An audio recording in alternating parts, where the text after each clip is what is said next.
more about me than that I'm associated with Brian, because there's more to me than that.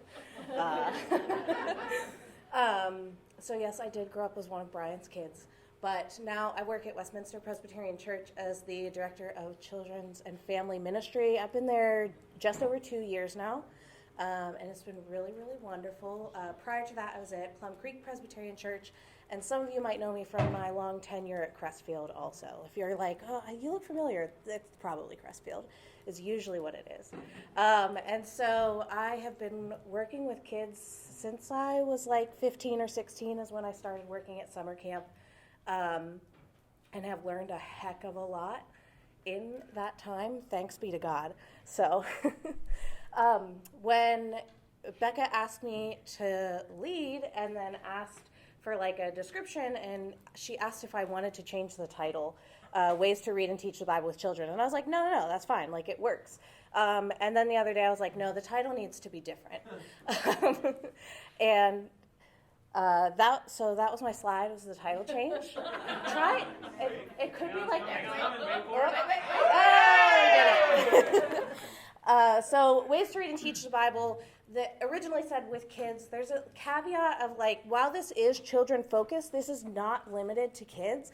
And like one of my big soapboxes is that you can adapt these things for all ages. And really like we adults are boring and we impose that upon ourselves, and there's no reason for it. So you can adapt these to adults that you work with too, and you really should, because it changes the way we read the Bible, because we are not just reading and teaching the Bible, but we are encountering God's story with kids when we read the Bible and with adults. All through our life, that is the purpose of Scripture, is to encounter God's story and to learn our role in God's story too. And so no matter who you're with, no matter what you're trying to do, you can think like, oh, we're going to sit and read this, or oh, I need to teach this. But this plays a role in God's story and helps us learn about our role in God's story. And the big thing about God's story and the Bible is we call it a book, and it is like a book, but the Bible is really a library. It's not one single book, it's a library. It has many genres, many types of stories. And just like a normal library, you wouldn't walk in and read any book in that library to kids. And so sometimes you're going to be selective in what you pick from the library that is the Bible. And that's okay. And there's different ages and stages where different stories come up or apply or are relevant. But really, with children, we can focus on narratives. One of my favorite resources that I only recently learned about is the Narrative Lectionary. And it is a lectionary, just like the Revised Common Lectionary, but every week is an actual story. So you're not just getting like a few little verses that don't really tell you anything, but it's a story. It's great if you're like writing your own Sunday school curriculum and you're trying to come up with scripture to use. It gives you a story to tell. And so when you're encountering the Bible with God's children and with God's adults, think about storytelling. All of these stories we have, how can we tell God's story? Instead of just sitting down and reading, these are what these words say, how can I tell this story? And there's a bunch of different ways that you can do that. I was planning on talking about that until Brian remembered to email me and tell me that I didn't have all that time. But a few notes of you can read from storybooks, story Bibles. I have a bajillion story Bibles. This is one that I use with my kids right now, the Holy Moly Story Bible. And with this story Bible, there's also, there are YouTube videos, or if you buy their curriculum, you can get like the videos there. Because you can encounter God's story through videos, too. You can encounter them through all the story Bibles, through videos. Godly play is another great one. And also, acting it out. Use your bodies. Use the kids. Make the adults get out of their chairs and do something fun. Because engaging your body is going to help you remember that story, too. And one of my favorite ways to make storytelling interactive, without it having to be to like get up and do a whole like skit or thing, because sometimes that's like not what the group is for, is to look for reactions. So we were reading the story of Jonah last night, and I said, God asked Jonah to do something. Do you think he said yes? And they're like, yeah, Jonah said yes. And I was like, God said no, or Jonah said no. Show me your surprised face at that. And I got all the cutest little because they remembered how surprising it was. And throughout the story, what would your face look like when you were in the belly of a whale and you were scared? And scared faces. And when you're happy because you made it out of the whale and you're still alive. Those small interactions are getting them to engage with the story. You don't have to get up and act it out. And it's also tapping into social emotional learning, where you can practice emotions with kids and expression and talking about what that looks like as well. The other thing, and honestly, this had not occurred to me until I think just 2 months ago. I used to teach the 5th and 6th grade group. Now I teach pre-K through 2nd. And so we sit down to read our story, and I have a bunch of first graders that are learning to read. All of them want to read. And I would have not ever even thought to ask who would like to read the story. But let them read the story. They cannot all read the story. Some of them, I give them word by word, and they repeat after me, word by word. But they're all so excited and reading ahead to the next page and trying to figure out where they are. Let them read the story too. They like to hear it from each other. And again, you're engaging with their reading. It's something that connects beyond just the church and the classroom that they're in. And they're getting to learn from each other, practice those skills. And it was funny because I was talking about youth group last night, and apparently nobody wanted to read the scripture when there were volunteers that were asked for. But maybe if we start earlier letting them, maybe by then they'll want to, and then you won't have to pull their teeth to do so. But from a story Bible, that's a lot more approachable as well. And so read with them. Let them tell the story to you. Let them read the pages out of the storybook, even if it is a painstaking word by word. But they also help each other too. The better readers will take my place and they'll word for the other kids. Even my little 4-year-old, he cannot read. And he said, I'm reading this page. And it took a while, but he remembers that part of the story. And the other big thing, and this can sometimes be the scariest part, especially if you're working with volunteers and they might feel like their faith isn't strong enough or they don't know enough, is questioning. Questioning the whole time. Not just the questions that the curriculum asks in the end, but their questions that they have at any point in time. Whenever that hand comes up, take that question. You might have to add the caveat of, is this relevant to what we're doing right now? If not, please save that for later.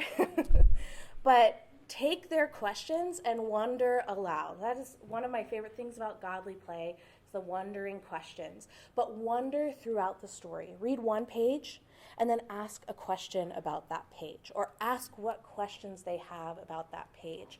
Because that's going to help them remember piece by piece, instead of you getting to the end and they're trying to remember the whole story and you ask them a question from the first page, but that was 5 minutes ago and who knows who remembers from then. And they're gonna ask questions that you might not know the answer to, or you might not feel comfortable answering, and so you can say, I don't know. That's perfectly fine. It's actually really great for kids to understand that we don't always know the answer to things. So you can say, I don't know, but we can find out. I don't know, but we can go ask the pastor. Last night we had a conversation about whether the Jonah story was actually real, because someone said, this is all made up. And we talked about how even though they're not historically true, we can learn true stories, or the truths about God in our stories. Not everything necessarily happened word for word. Especially our video had a hammerhead shark pretend to eat Jonah, and a starfish, that didn't actually happen that we know of before the big fish came. But that was with 4-year-olds and first graders, and we talked about whether or not the Bible is true. And those are big questions that can be hard and scary, but the cool thing is that kids' minds are so moldable and so open. They haven't shoved themselves into the boxes that we put ourselves in yet. And they're really willing to hear and converse and think critically about the stories that they're encountering and about what God means to them because of these stories. And the last thing that I think is really, really important is we need to get stories outside of the church. It's great. We have our kids, they come to us, but if they're only getting those Bible stories that one day a week, they're getting something, but there's an opportunity for more if we equip our parents. And if we help our parents get the resources they need to encounter the Bible and encounter God's story at home with their kids. And that's going to be super intimidating for a lot of them. I just did a parent class, and that was like one of the things of how do I pick what to read with my children? How do we read the Bible? And recently learned from a research project through Yale Divinity School that there's statistically kids who see their parents read their Bibles are going to be a little more likely than kids who don't see their parents to read their Bibles when they're later. But the kids who have a parent that reads their Bible and invites them to come sit with them while they read their Bible, they're going to become Bible readers as adults. It like this, I don't have the number because I can't remember those things, but it just like shoots straight up from the visual example to bringing them in with you. So how can you equip parents? What can you give them? Story Bibles, for one. You can, like, I have in my notes, like, real Bibles. We often look at story Bibles and then the real Bible that has the verses and the numbers. But the story Bibles are real Bibles too because they have God's stories in them. And the real Bible we read from, none of us read that in the original language. So we're reading a story there also. So give them story Bibles. Give them an easier way to interact with the story at home, and even based on their kids' ages. If you need help finding story Bibles for different ages too, I have a bajillion, and I have them, I have board books all the way up to when they're ready for their real Bible also. Another easy way, share with parents what you're teaching in class, and then that can be the story they read through the week. So a lot of curriculums will come with a family page, and you could send that family page home. What I do is I send it in an email, and it goes on my bulletin board, and it has a season at a time of each week. Here's what we're reading, and has again, I pull it from my curriculum, so it's easy to do. It can take some time, but then they have every single week what stories their kids are reading, and they can read those stories at home with them. They don't have to come up with something new to do every day, and they don't have to even read the Bible every day.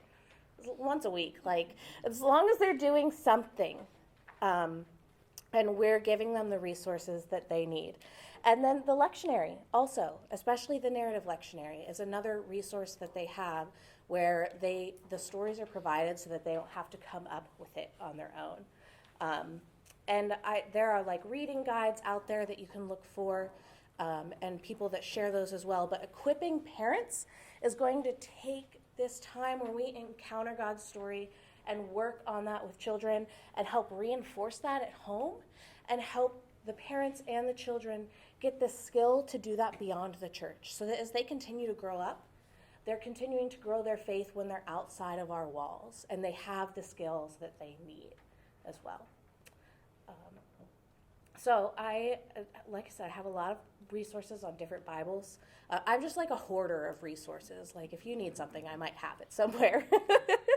And I'm always happy to talk and share more too, but thank you very much.